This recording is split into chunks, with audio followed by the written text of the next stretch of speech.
Steve says he's I'm five. not sure. I'm not sure. I know it was advertised. Steve says he's 5 minutes away. 5 minutes away? Okay. I didn't text him either.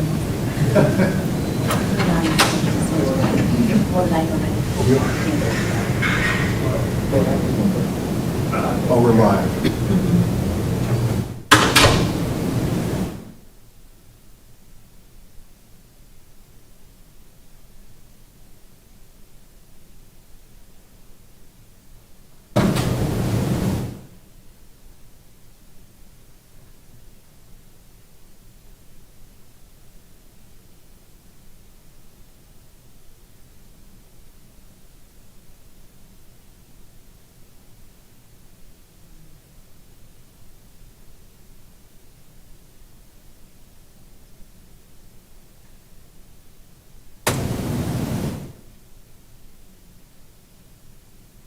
We will start the candidates forum in just a few minutes. We're waiting for the other candidate to show up and arrive.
Hi.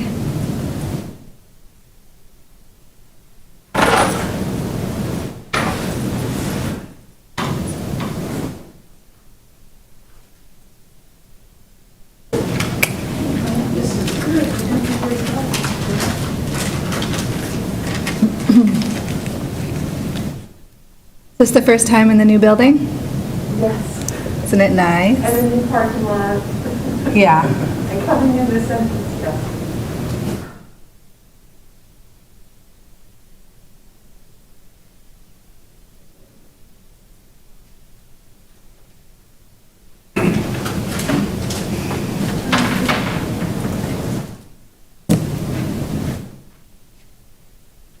She's talking to you.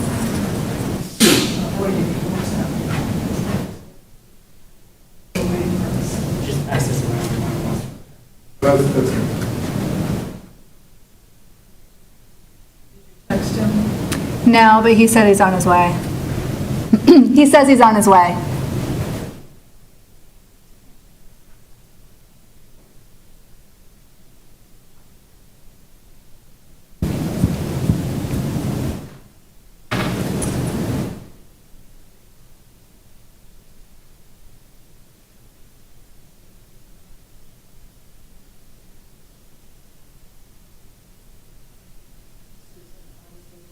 Successfully navigated the AEW website. Perfect instructions. That's after 5 people. They try to make it something. Yeah. Well, it is. It's a little on the slow side, but it works.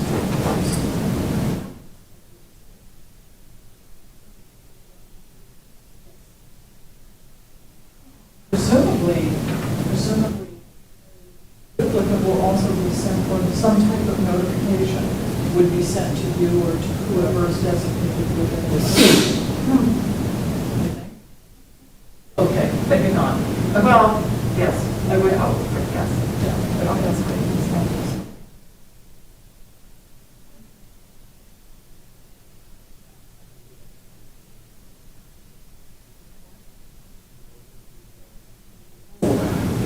Okay, thank you.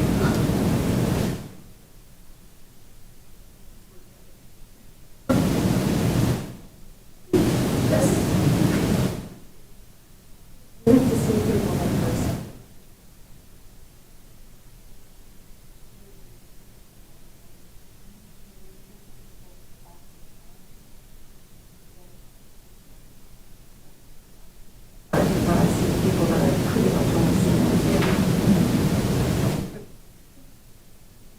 Different. Yes, it is. Here comes the seed.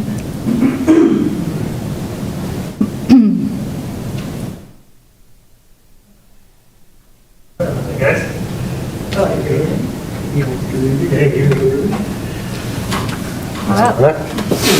Are we sitting? Right. All right. We're live. Good evening, everyone. Thank you for being here. Today we're having the candidate forum, so you can get to know Hasib Javed and Elena Mansing, who are running for re-election for city council seats. Here, council member Daryl Moore will be giving us our ground rules, so I'll pass over the mic to him so that he can explain how things are going to run. Thank you, Councilmember Maya. Yeah, simple ground rules we're going to impose here. Be respectful, of course, and we expect that from everyone, both the audience and the candidates. Also, please ask your questions directly without a lot of editorializing between the questions. And we're going to ask the candidates to respect the time. We have a 1 minute left. We have a 30-second. And we have a stop. And now for the opening statement, I'm going to turn it over to Councilmember Amaya. Okay, thank you. Each candidate will have 3 minutes, correct? Yes. 3 minutes for your opening statement. We're going to start with Hasib this time, just because we're going alphabetical order. So you will get your 3 minutes to give your opening statement, and then we'll move it to Alana Manson. And wait till we start the term. You ready? Okay, we're ready. All right, well, welcome, and thank you all for coming this evening. The tax rate is outrageous in Manassas Park. Is anyone going to address the abandoned houses with overgrown landscaping? Will anyone address the illegal parking going in our city? Does anyone in City Hall answer phone calls? These were some of the questions I've heard during my campaign 4 years ago, and we still have these same questions till this day. Some of them have been tackled, and some of them have been addressed, but there's still a lot of work to do, and that's why I'm running again.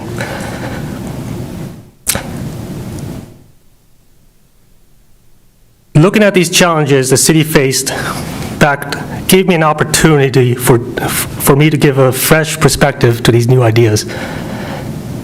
And going again for city council, I want to continue these ideas and perspectives that I had 4 years ago so that we could accomplish what our residents have been asking for. My name is Hasib Javed, and I've been on council for the last 4 years. With the help of my colleagues and my own initiatives, we were able to course correct some of the issues that the city has been plagued with. We were in tough times, but it was important for the city to lay out a solid foundation for the future. The governing body can provide the framework and focal point, but the foundation and direction for the future must be directed by you, our residents. And that is why it's important for me to have a citizen-driven government with a yes we can attitude, with more engagement, more public comment time, and moving forward again, in my new term, I will pursue what I just mentioned, more engagement with our community. Look, I have been a fierce advocate for our residents, having all my decisions being made by asking myself, how would it benefit our taxpayers? We reduced both real estate property tax, something that we'll continue to work on. We plan to remove abandoned homes, which I offered the city manager to place a line item in our budget for expenses that may arise in the future. We put together a parking strategy and enforcement to make sure that no other individuals from other jurisdictions are taking residents from our parking from our residents. It's not perfect, but it's a step in the right direction. I pushed to increase our staffing levels in our departments by hiring more employees that our current staff can handle the workload that's coming in from our community. But lastly, what I'm most proud of was helping our residents and our businesses post-COVID by initiating and proposing a citywide voucher program, which was passed by my governing body. And this is something I want to continue doing, is grow our community by offering or helping, assisting our residents and our businesses. Thank you.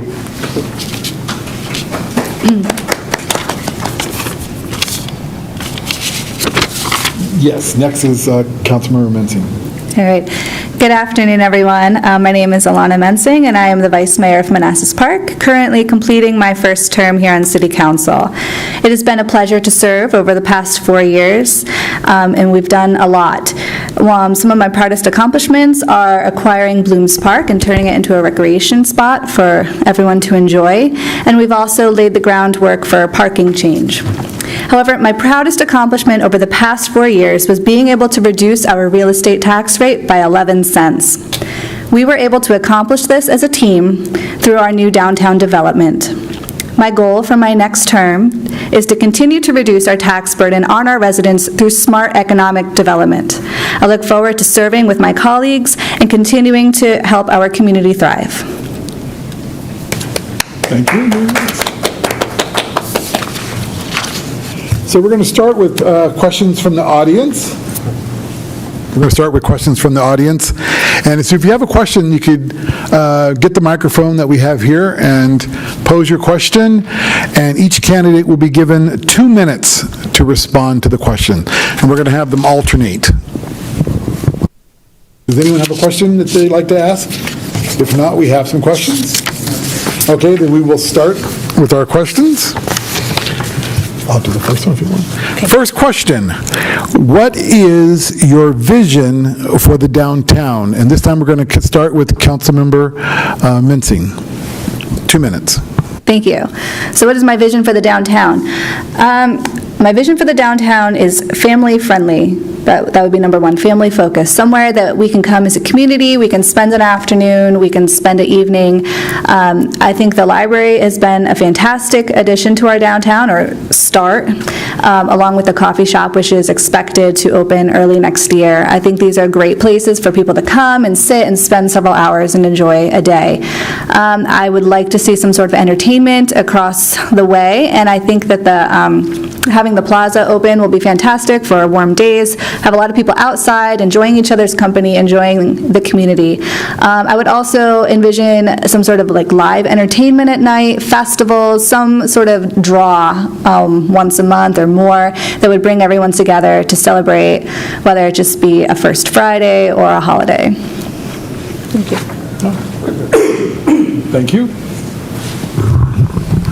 Mr. Javed? Yes.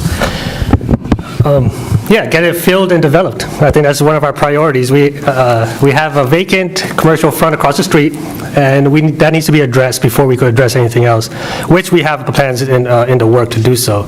But the downtown is supposed to be a place where family and friends can gather and be a community, and that's what my vision is that we could have community events and have people from both sides of the city, Manassas Park, Prince William, come down to Manassas Park and see what we have to offer. And that's important for our downtown, is to bring that community life back here in Manassas Park. Thank you. Next question. What would you like to accomplish over the next 4 years as council member? Let's start with Mr. Javed. We got to still continue to lower our taxes. It's something I don't want to keep hearing that we are the highest tax rate. That's something I want to be done with. So that's my focus there. I want to increase our funding for schools, make sure they're being adequately funded to pursue what they need to for the kids' learning. And then I also want to, like I told in my opening statement, I want to have a government where it's community-driven. I want to engage with our community and residents and make sure that they come out and tell us what they need, what they want, and we can make our decision moving forward with that. But this is not all going to be done overnight, and it's important for us to be patient and collaborate with our colleagues and our residents. Thank you. Ms. Manson? My number one goal for the next term would be to continue to reduce our real estate taxes for our people. Also, I would like to see come to fruition our parking enforcement for commercial vehicles. We currently have restrictions coming forth on commercial vehicle parking overnight. I would like to see that enforced. Obviously, working to fill our downtown, get more businesses in here, get people hanging out downtown. And I would like to see the infrastructure laid for electrical vehicles, both for our school buses and our city fleet. And last, I would also like to revitalize our community center and the Kent Village Square. So just really working on sprucing up Manassas Park and giving more opportunities for our residents to enjoy. Thank you. Okay, who started their last question? Hassie. Okay, good. Now we have a question from the audience, and we're going to have Ms. Vincing start with that answer. Okay. Good evening. Michael Beckes. I live on Primrose Lane. I've lived in Manassas Park for 3 years, give or take a couple of months. And I think trust in our government is something that I think is sort of front and center for the people of Manassas Park. Going back to the development across the street from this development that's been relatively vacant for a considerable number of years. What do you say to sort of new residents and old, and sort of veteran residents of Manassas Park that are very anxious about sort of the development that's happening now and even some of the stumbling blocks that have sort of reared its ugly head related to like the movie theater that's not coming up? Like, how do you expect sort of like the residents to trust that the city council is providing effective oversight of the administration? That's a great question. I think trust in government is something that no one really wants to give. I think the really awesome part about Manassas Park is we're a small city, and obviously we're residents too. So this is our city, this is my city, and we are invested in wanting it to thrive. We're here, we're your neighbors, we're not a stranger from miles and miles away. You can come to my door. I'm the one with 2 yard signs that say vote for Alana Mensing. You can call me. My cell phone is on the website. So I have an open door policy for anyone, and I would urge people to contact me with questions. And yes, it's a risk. Everything is a risk.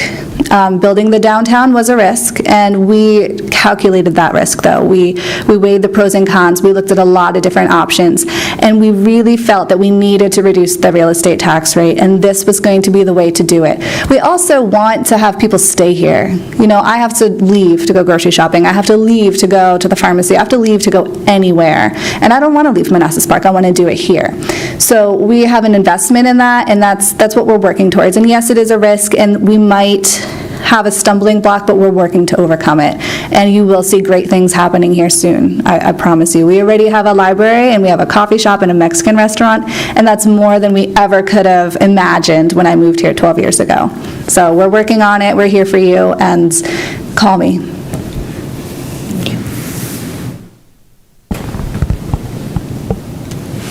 Does anybody else? Yes. Oh, okay, sorry. Yes, go ahead. Start. Yeah, I mean, like I said, it's hard for residents to trust government, right, when they don't see the full picture. And that's might be our fault if we're not communicating it properly to our residents. And that's something we need to focus on. By more public hearings, more social media contacts, or messaging, more mailers, right? Because the most important thing to build trust is communication. Right, and across the street did tarnish and gave a bad impression, But like my colleague said, we laid the pros and cons of this new development. We made sure that no existing taxpayer money was going towards this development. We made sure that we had an anchor in place. And yes, of course, there's going to be speed bumps along the way, but we had that Plan B and Plan C ready.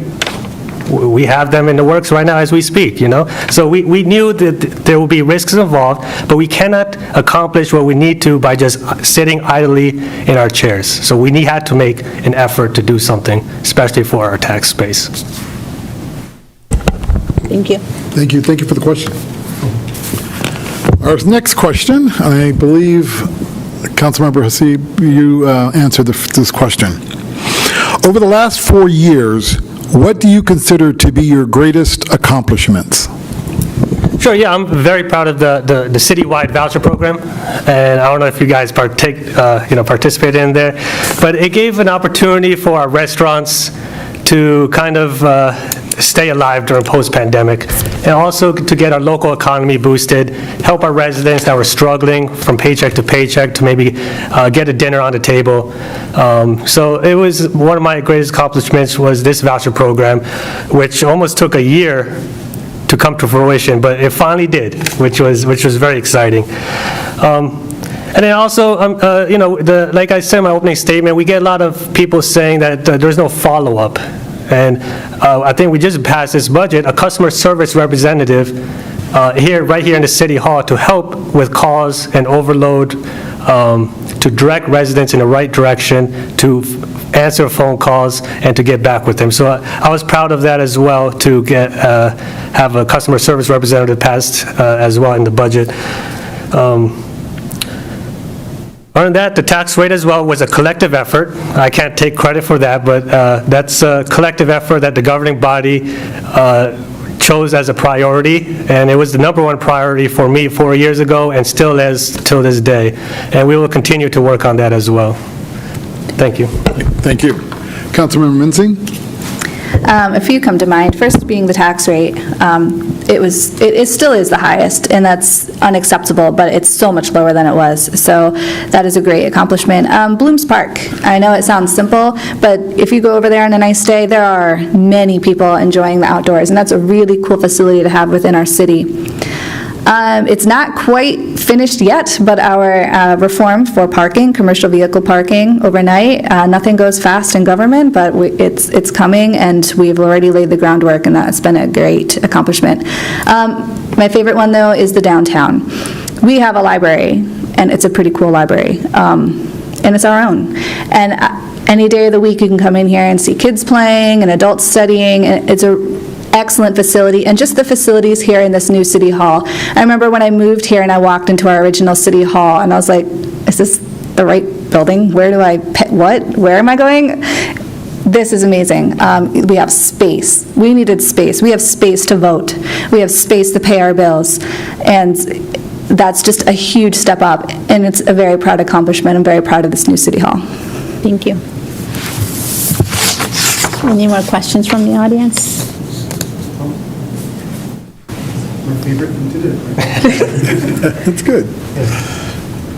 So, this is sort of like a job interview, right? And so what was that good thing that you really liked? But, I think from a leadership perspective, humility is a really sort of, a really significant value. What is something that you wished you could have done or didn't do well over the course of the past 4 years? And what would you do differently to try to move that sort of, let's say, relative sort of failure to a success in the next 4 years? Manson. And I believe that's Councilmember Minzing. Oh, I guess I go first on that one. Okay. So looking back, it's kind of night and day where I started and where we are now. But when I started, I'm very passionate about environmental causes. And I was hoping we could have solar panels on all of our buildings in 4 years. And I knew our budget wasn't good, but then I found out how really not good it was. So it was kind of this waiting game of, oh yes, staff, absolutely, they need raises. All the staff need raises. Oh, those are the numbers? So I think for me, and you can't do it differently because we were acting responsibly with a tight budget, and I wouldn't change anything there, but I think it would have been a more rewarding term had our budget been in a more stable place when I started. We would have been able to provide those staff raises, maybe not full solar panels, but moving towards that direction. It would have been a more enjoyable beginning if we had started that way. But I'm actually proud that we really reined it in. We were able to make that tight budget balance and equally spread it out and work it out. And it's kind of more rewarding because now I can see where we're going and I can see the 5-year plan, and it looks so much better and more refreshing than it did when I started. But that's kind of my greatest, looking back, it would have been a little easier if we were in a better place when I started. Okay. Thank you. Me personally, I'm going to go back to engagement. What I could done better for the community was engage more. You know, I had a couple meet and greets throughout my 4-year terms, but moving forward is something that I want to do different, is because, like I mentioned before, I want citizens and taxpayers' input on every decision we make, because at the end of the day, we're up here because of you. We're making decisions because of what your lifestyle, of what your needs are. So moving forward, you will see more engagement from my end, going out to communities, going out to different nonprofits, going out to our residents and taxpayers, and engaging with them more to see what the needs and wants are. And that's something I wish I had done more in the last 4 years. Thank you. Any more questions from the audience? Not right now? Okay, I'll ask the next one then. Going back to the questions about taxes. You guys said that you wanted that to be the priority these 4 years. You want to keep lowering them. Can you give me one plan or one idea of how we might accomplish that? Oh, I see. Yeah. We got to diversify our income stream, new revenue sources, and the only way you can do that is by economic development. All right, you know, there's only a certain point where our current income can support our debt. So you need to broaden our horizon. We need to get more streams of revenue coming in, and that's through economic development, either through commercial or residential. With that new income stream coming in, guess what? Now you can lower the tax rate. Now you can do the hiring. Now you can provide paving to fix the potholes and fix our infrastructure. But we cannot do that without having some source of income coming in. And that's one of the plans I would do to make our lower our taxes. The other way is to watch how we're spending our money. You know, wasteful spending is something my colleagues and I, we look at every dollar that comes in and goes out from the city. So that's something that we need to look at as well, as something, sit down with the city manager and see where we could make adjustments and see if we could hold off and focus on our priority, which is reducing the tax. Thank you. Nancy? So I'll echo Mr. Javed. Economic development, diversifying our tax base is crucial, and that's what we're doing or creating opportunities to do here in the new downtown. And then one thing that he didn't mention is the reason that our budget was so tight 4 years ago was because we had so much debt. We had crippling debt, and we've made a commitment to keep our debt low. We paid it off, we refinanced it, we're working towards paying it off and keeping it low. We don't need any new debt until we get below a certain point, and we're not there yet. So making sure that we don't do that to ourselves again in the future with the debt. Thank you. Your turn. Any other questions from the audience? Okay, we have another question here, and I believe it's Councilmember Mensing's turn to start. What can be done to improve the city's storm drain system in light of recent street and yards being flooded?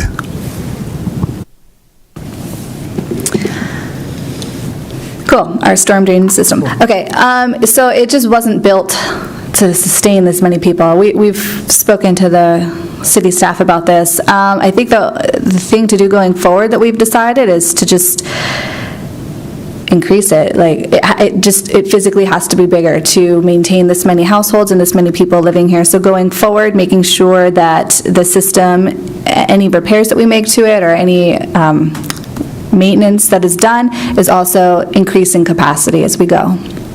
Thank you. Councilor. Yeah, we need to, like Ms. Benson mentioned, we need to upgrade our infrastructure.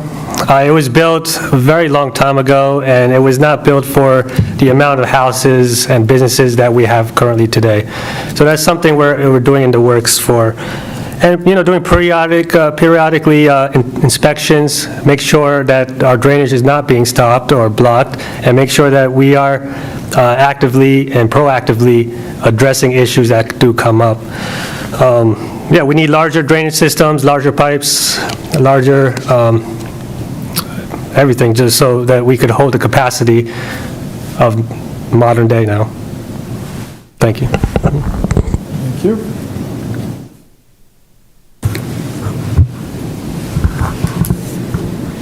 Okay, next question.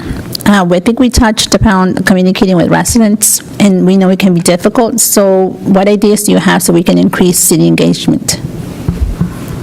Starting with Ms. Mansing.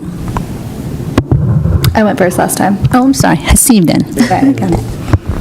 What we could do for city engagement? Yes, for communication. Oh, yes, yeah. I mean, this is something that, like I said, is one of my primary focus in the new term.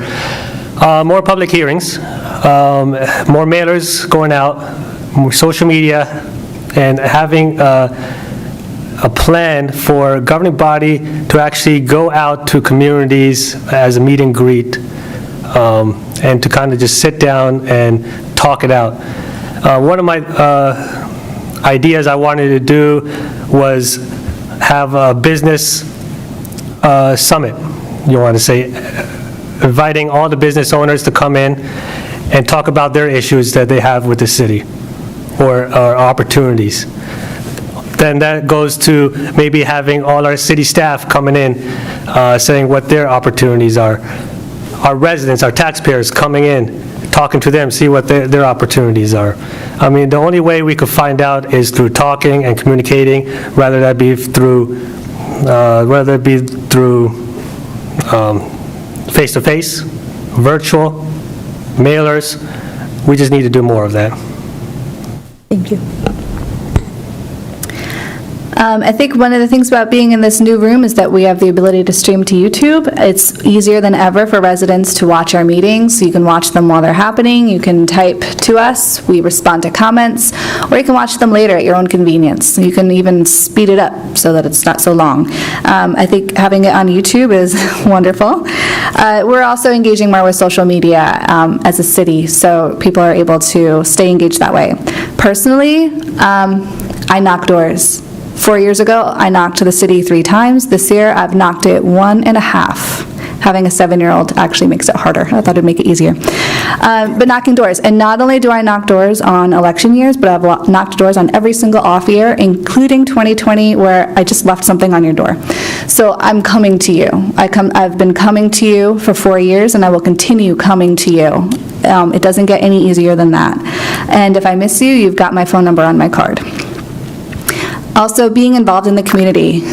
If I'm not home, I'm at the community center 3 times a week. I'm in the library. I'm out in the community involved. We're involved in Scouts. As a family, we're involved in so many different community events.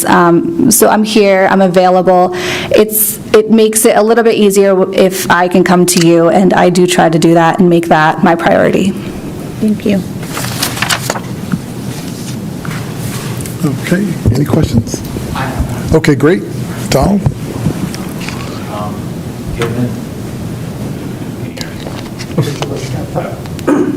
That would be helpful. Kind of given the national climate involving schools, Manassas Park governing body has a power that most local jurisdictions in the country don't have, is that you appoint the school board members. And every year we have members that are up for reappointment. I'd like for you to talk through what your philosophy and what your thinking is when you have candidates approach you for school board for appointment. Thank you. What was the last part? For appointment. Oh, So like my screening process. Thoughts, how you approach it, what things you consider in a good candidate? Okay. Yeah, we often have a plethora of excellent candidates submitting for school board. It makes it difficult to choose.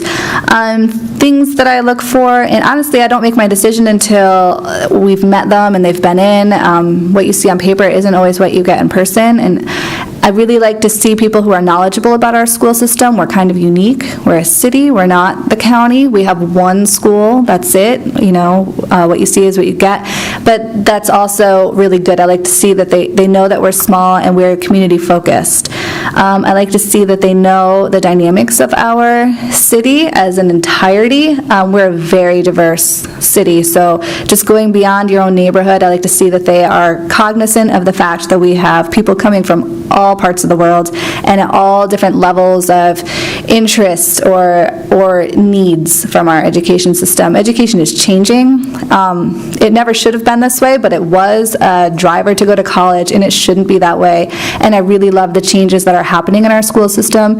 And a few of the reasons why I've made my selections for candidates is because they had that outside-of-the-box thinking of how can we get our kids ready for trade school or ready for that craft that might not be a college, but it's equally as important, if not more. So I'm usually looking for people who have that open-mindedness to know that maybe, you know, your children are one way, but we have hundreds of other children that are a different way and need something different. So can they take that approach on our school board? Because we do have an excellent school system in that we offer such a wide range of things for our kids to go into, and we support all of them. Thank you. Thank you. Yeah, I mean, for me, looking at a candidate for a school board, I want to see if that person will be a fighter. You know, I want that inner drive that they could fight for what's right for the kids, what was right for the school. And to me, they need to also have the background needed, right, to be a school board member, but they also need to have that, like Ms. Bennett said, an open mind to adjust to different scenarios, to different demographics, to different challenges that the school faces semester by semester, right? So multitasking and being able to adapt is very important for a candidate to have those traits. And to be able to, like I said, they need to communicate with their staff as well, what the parents are saying, what the teachers are saying. They need to be out there with the community as well. So somebody that is driven, not just to sit out here, but actually to go engage with the community, with the parents, with the PTOs, you know, with the teachers. And that way they could have a well-rounded, I guess, attack on the priorities and challenges the school faces. So somebody that could, you know, be a fighter for the schools, for the school district, for our kids, for the staffing, and for our parents. Thank you. Piggybacking on the school board question, and you mentioned PTO. I just came to realize that there's no PTO right now in our school system. How do you think we can go about, as being council members, since we do not necessarily, you know, run the school board, how do we help? How do we get involved so that we can have more parents involved in our school system? Yeah. Yeah, I mean, you're right. We had a PTO, I think, a couple years back, maybe even last year, I think, at elementary school. But it's just, you know, having the parents being more engaged with their child's, you know, day-to-day activities in the school. So, you know, I know it's not our responsibility as a city, but anything in our borders is my responsibility. You know, including the kids, including the schools. If it's within city Manassas Park, I'm going to take initiative to figure out how we could address the challenge. And to do that is, one way to do that is to have more people be, I guess what they have, like these kids have Spirit Week, right? To be more, what's the word? Engaged. Yes, engaged with their peers, with the staff, to bring excitement. So that's what we need to bring that to the parents It sounds funny, but yes, we need to bring excitement to the parents, so they feel like they could come in and develop the PTO program to expand it, to offer it to other kids. And the only way we could do that is just to, I guess, introduce excitement. Thank you. So yeah, as a city council person, we don't have any say in the schools, but we do have open communication with our school board members, their neighbors, that we speak to them. I keep in contact with several of them on a regular basis. So just keeping that communication open with the school board, find out exactly what's going on there, what their plan is to bring back the PTO, and also just to reach out to our own community contacts, people that we know, neighbors, whoever, and just keep the dialogue open. Hey, have you considered this? Do you know anyone? Can you bring it up to them? Also, we have a really good resource. We have great neighbors, the city of Manassas, Prince William County. So even if we had people who are interested here in Manassas Park, but they didn't really know how to start, connecting them with maybe someone in the city of Manassas who could sit down with them and say, hey, this is how we started it, or this is how we're doing it, and this is how you could try, and this is things we've tried and failed, or whatever. So just reaching out not only to our own community, but to our neighbors. Thank you. Okay. I have the next question. Hold on a second. Okay. Next question. What can be done to help assist businesses relocate and open up here in Manassas Park? The first thing that springs to mind is parking, and we're working on that. The parking garage, I was actually speaking to the VRE the other day, and he says we should see some movement on that soon, so that'll be good, parking. But beyond parking, incentives for coming here. I know it's kind of hard to swallow if we give incentives to businesses while the residents are paying the taxes, but it will reverse itself in dividends. Just bring incentives for coming here, and it doesn't have to be financial. We are a very tight-knit community, and we can be very loyal. I mean, have you ever seen how many people are at Preston's Pub or at Tortino Mar? We're very loyal to the businesses that come here. So just introducing them to that, introducing them to this community, and having them see that when you come here, you are part of a family, and we will be there for you. So incentives in that way as well. Thank you. You know, we have to play our strengths. You know, one of our biggest strengths here at Manassas Park is that we are a family-oriented community, and businesses love that. You know, it brings loyal customers, and it brings their whole family and friends gathering in one place.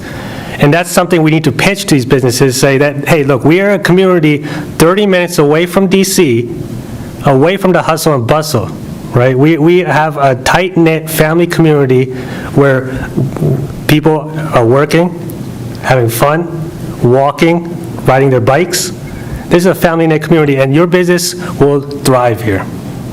Because like Ms. Pena said, the residents here are loyal to the businesses that do come here. And I love mom and pop businesses. You know, the small businesses is what makes local economy local, right? Because you know the business owner, you know where they live, you know their kids in school, and it brings a sense of pride. So that's something we need to tell our businesses and advertise, let them know that we have a sense of pride here in Manassas Park, that we are a family, and that, you know, we will treat you as family if you come here. You know, we also established, we're starting a tourism a zone here. You know, as this development comes to fruition, we want to attract more and more businesses, either local or nationwide.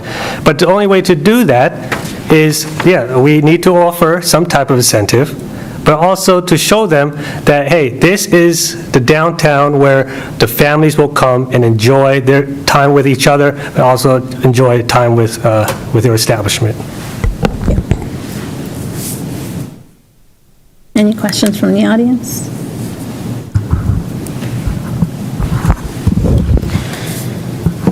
Okay, next questions. Residents have expressed concern about speeding cars and folks running red lights. What can be done to slow cars in residential neighborhoods to prevent them from running red lights? I think it's, I forgot. Me? yes. Was it a two-part question? So prevent speeding or prevent red light crossing? Or both? It was both. Okay. Yes, speeding is a issue here in Manassas Park for a very long time. Same with running red lights. And we, in order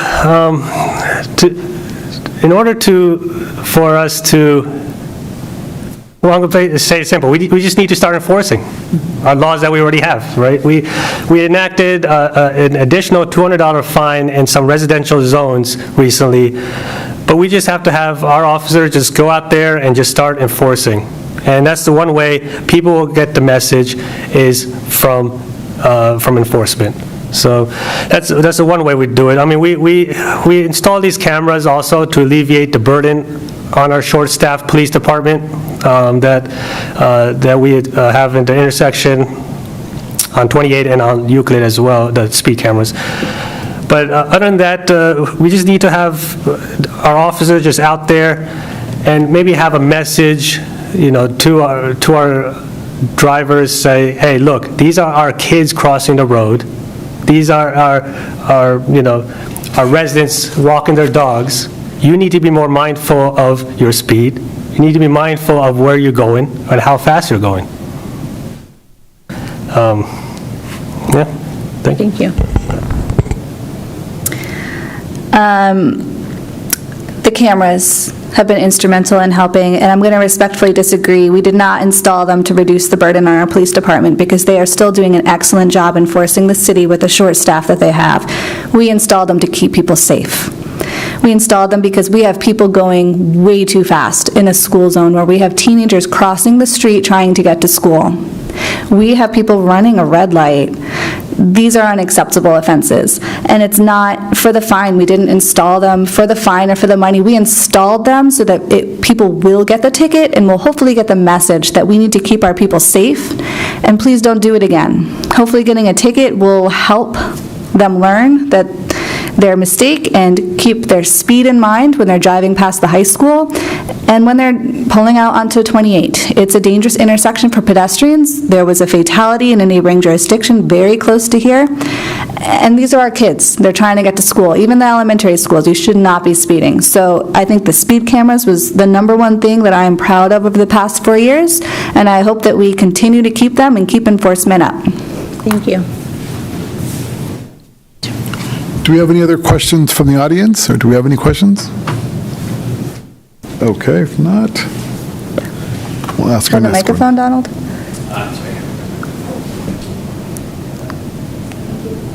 Good evening, everyone. When you were just talking about speed cameras and our children and safety, is that your job to also make sure that we have proper safety patrol where the students are crossing in the morning for going to the middle school and the high school? And is that also your job to have safety at the school when the children are getting off the bus? Because when you talk about safety, which is our #1 priority, is that on your agenda? And I know we had talked about, or I heard about opening up Connor at the bottom. Are we not looking at the lighting in the area of Manassas Park and how dark it is in some of our street areas? And that is also a concern in safety, not only for our children, but for our elderly. Thank you. Thanks. Yeah, so we work with the schools to make sure that they have adequate staff to have crossing guards. We just recently got a grant that will enable us to have a SRO in every single school, so hopefully that'll help free up some staff to have crossing guards. So even though that responsibility lays on the school, we also take that very seriously, and we support them the best we can in the city.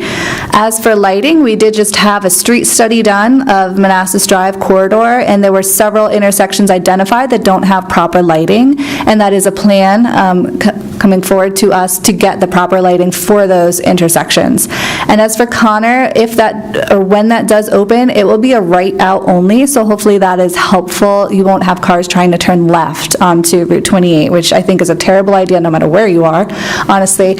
But yes, we are looking into all of those things. Yes, I mean, patrolling our streets should be a #1 priority for our kids, for our residents, for our students. And we need to have officers out there. That's the #1 preventative way to prevent crime and to reduce speed is to have officers out there. Once you see a cruiser on the side, what's the first instinct people do? They hit their brakes. right? They see a sign, that might just pass by them. But if they see a cruiser, they're hitting their brakes, right? So, I mean, it's just having the officers out there, and I agree, we need lights, and that's one of my proposals I did was, taking some of the revenue from these cameras and from the red light cameras and from the speed cameras is to use it for safety infrastructure, for lighting, for pedestrian crosswalks, for more SRO officers, for smart traffic lights, right? We're making revenue off these cameras, so why not use it to enhance public safety? And so, I mean, like you said, it is important because our kids will be the one that gets affected. And God forbid if something happens. I mean, coming down Signal Hill, people can't stop at a flashing pedestrian walkway sign. It's just, it doesn't make sense. I mean, education is a piece, but also patrolling. Our officers need to be out there, and which they are. And they are doing a great job. I'm not saying they don't, but they need to be out there more enforcing what we have already in place. Thank you. Thank you. Thank you. Okay, our next question. How would you increase the participation of Manassas Park residents in our important city's boards and commissions?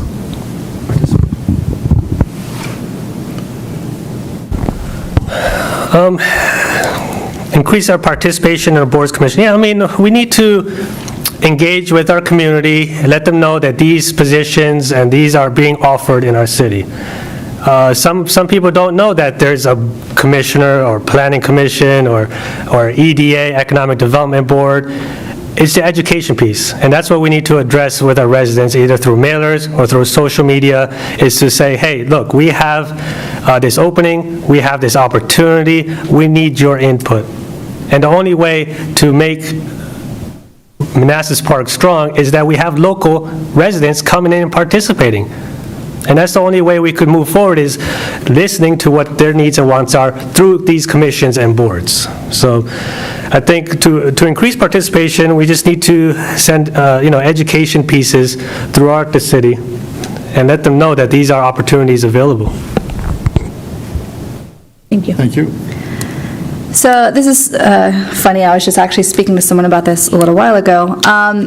I think the ways that we're going about email, social media, even a mailer, those things kind of get lost in the shuffle. I know so many times I open an email and I flag it and I'm going to respond, and then I don't.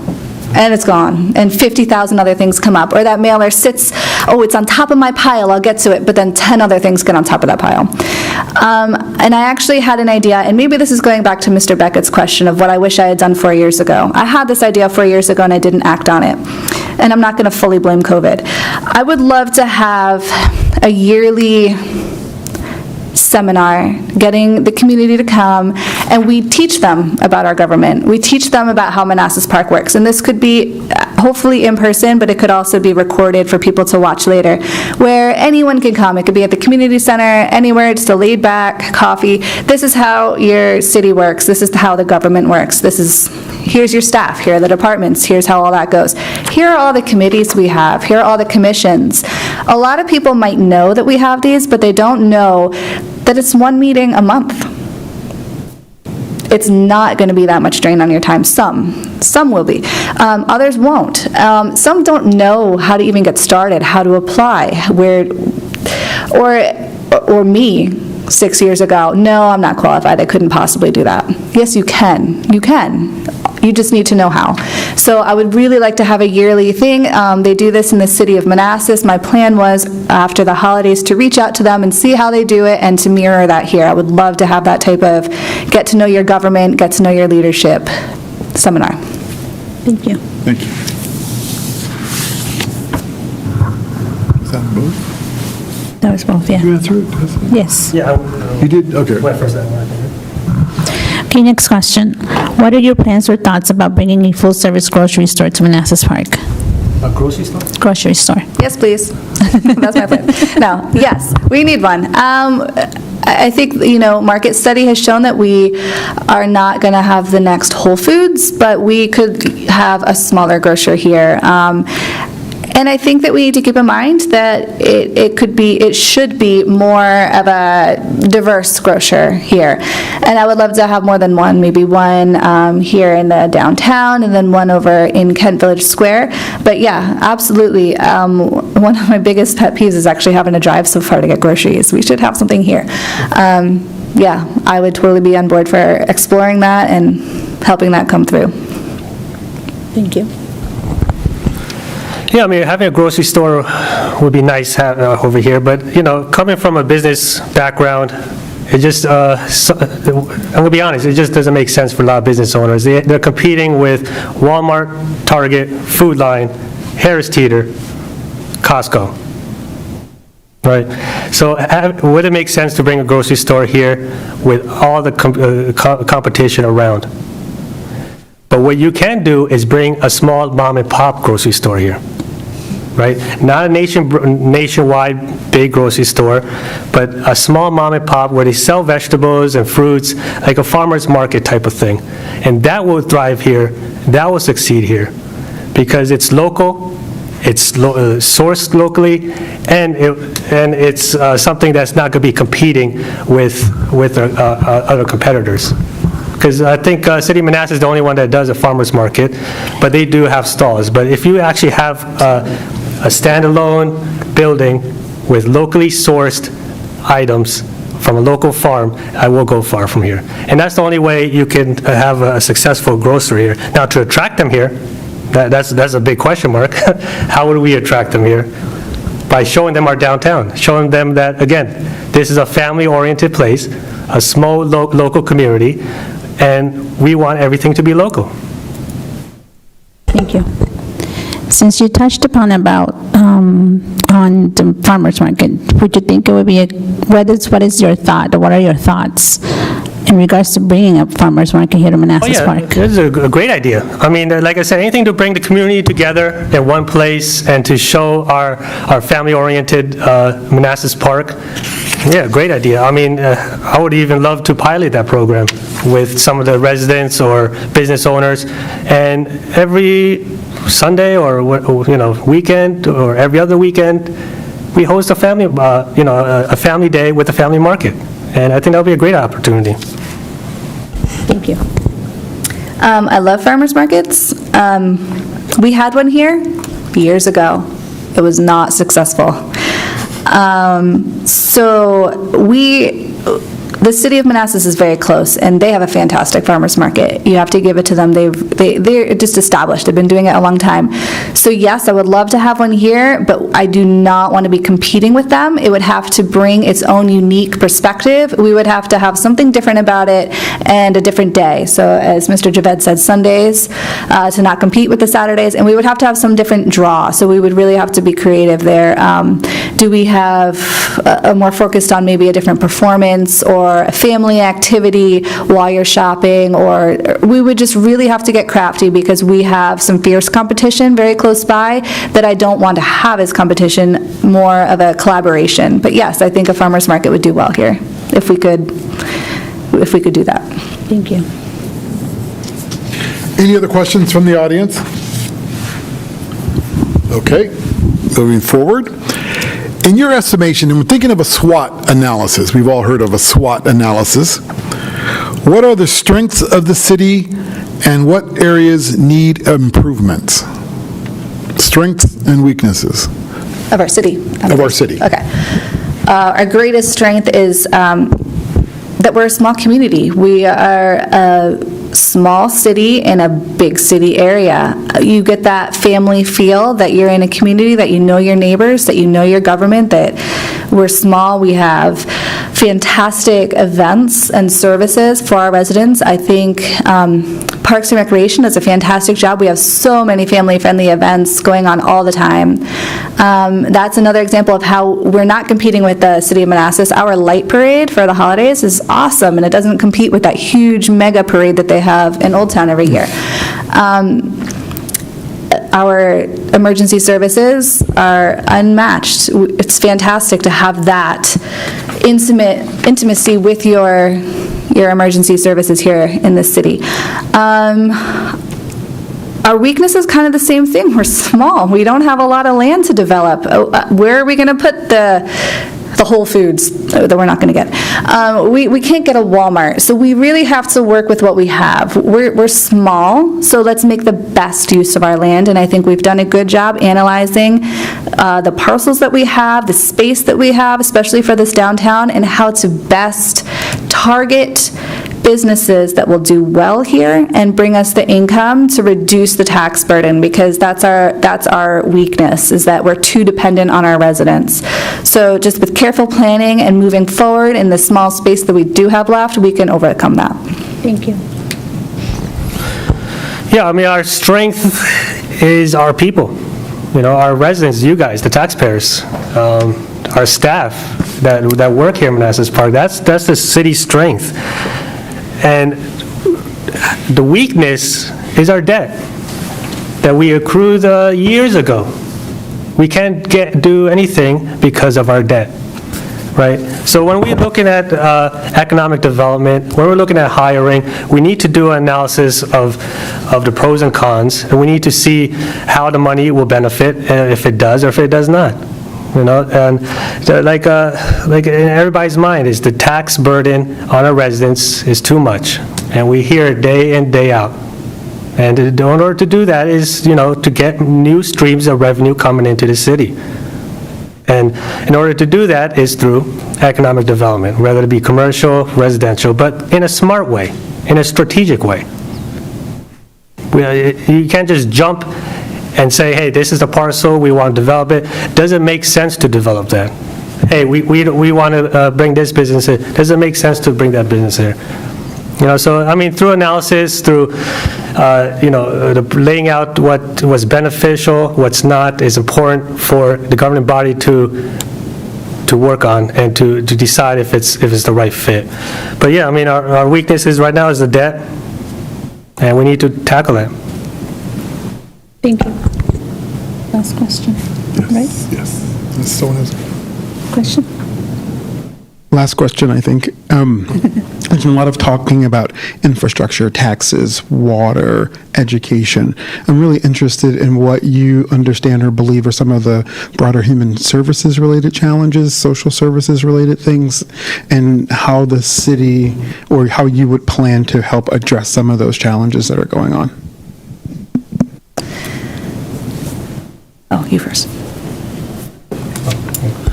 The social service department, or just the social economics of society? This is not an economics question. This is more of a human services delivery. Sure. What we're seeing nationally is an increase in sort of suicidality. We're seeing an increase in sort of homelessness need in communities. And so none of that's been touched on. And so I'm just interested in what you understand about what's happening in the city, right, and what you would do to help address it. Sure. Yeah, I mean, suicide is a pandemic in itself. Homelessness, teen homelessness, teen moms, and unplanned, pregnancies. I mean, these are all challenges that people are facing, not just adults, but our young kids as well, nationwide. And, to address some of these issues is that, it starts from the root. You can't, if you're a gardener, you can't just spray, you can't just cut the weed from the top. You need to address it by the root. And in order to do so we need to have more counselors and therapists and psychologists in our schools to help these kids. They're going through not just bullying, but they have social media bullying, and that's a whole dynamics from when I grew up. So having these counselors to come up with a plan to help reduce suicide rates, depression, and homelessness, to have social workers in place to go out to their homes and figure out, hey, what is the root cause of problems? How can we help you? How can the city help you? So increasing staff in social services was one of the items we did last couple of years, is to have more staffing in there so they could address some of these issues, because they're overburdened with some of the staffing down there to help the kids and adults Thank you. Briefly, we had one, and I believe they left, and I would love to replace them, a mental health specialist for our people and our employees. Our employees need it as well.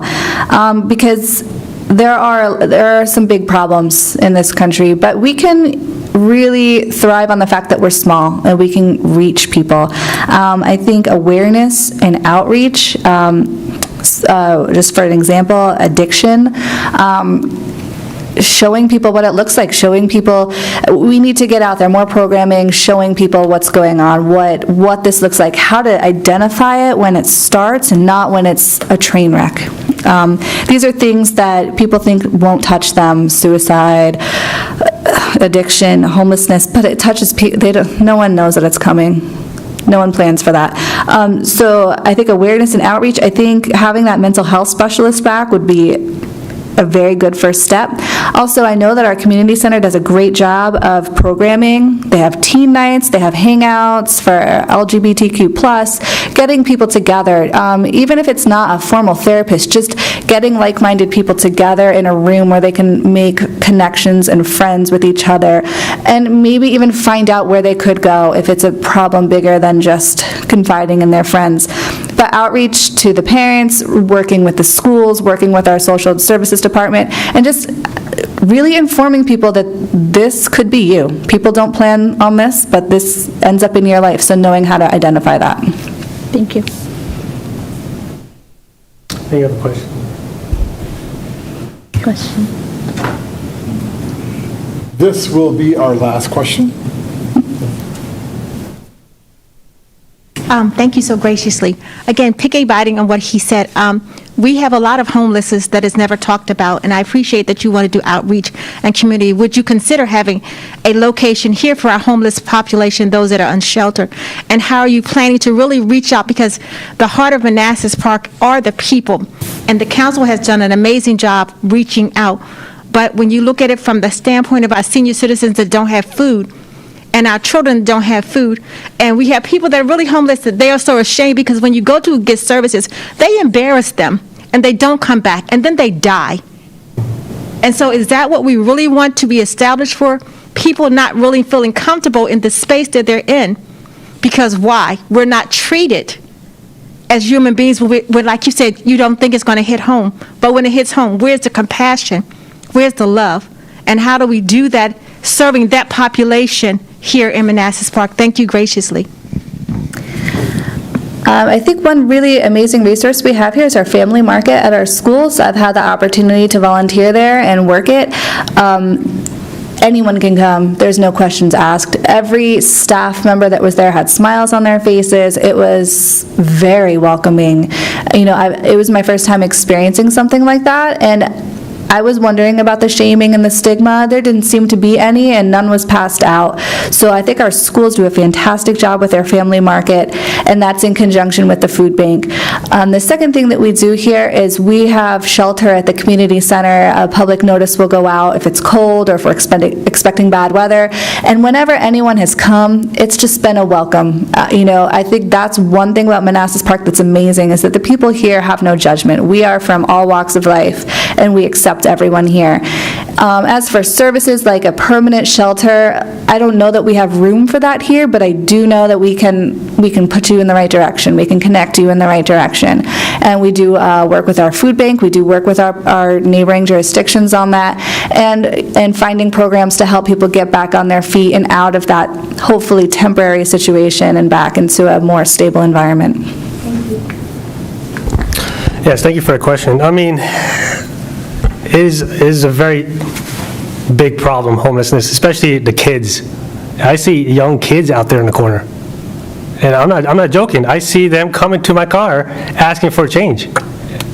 Okay, look, Prince William did a good job of taking homelessness out. They have shelters, but what they did was they also bought hotel rooms, and I'm a big supporter of that.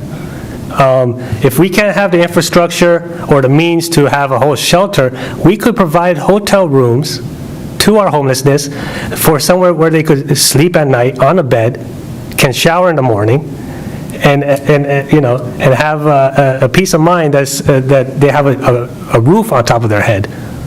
And that's something that we could look at with the city manager, is that something we could put in our budget, buy 1 or 2, 3 hotel rooms locally here to help some of the kids or adults or seniors have a place to live. I have no issue with that. That's a good idea.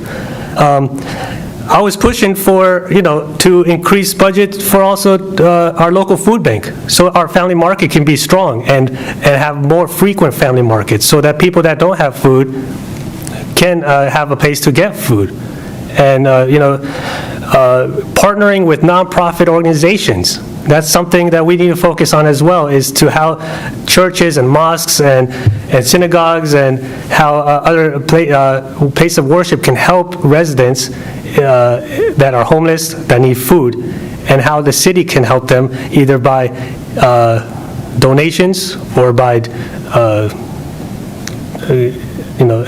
helping them with food distribution. There's several ways that we could help.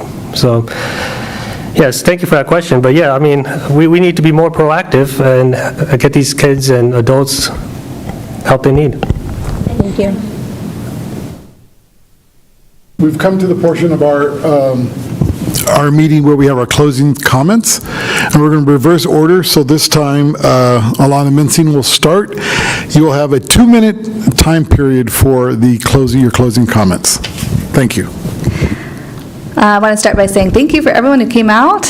It's great to have you guys. Thank you for the multitude of people watching on YouTube. I appreciate you guys taking the time, and I'm sure a lot of people will watch it later. I want to thank Councilmember Moore and Amaya for hosting this, Assistant City Manager Wynn for coming out on your Sunday, and Connor, way back there, thank you for running our IT. Appreciate you guys. I'm really looking forward to serving the next 4 years together with Mr. Javed. We have a lot to do, and we are not afraid of tackling hard problems and getting the hard work done, and we're here for you. I know that as a team, we will continue towards building a vibrant community to live and work. Thank you. Oh, thank you. Yes, thank you for everybody that came out today and, on their Sunday evening, and for Darren Yossi again, and for the staff. Look, yeah, our work is not done. My work is not done. And that's why I'm running again for the next 4 years. I want to make sure that what we started 4 years ago, I want to see it at the finish line. And I want to be there when all of our challenges and our issues have been addressed.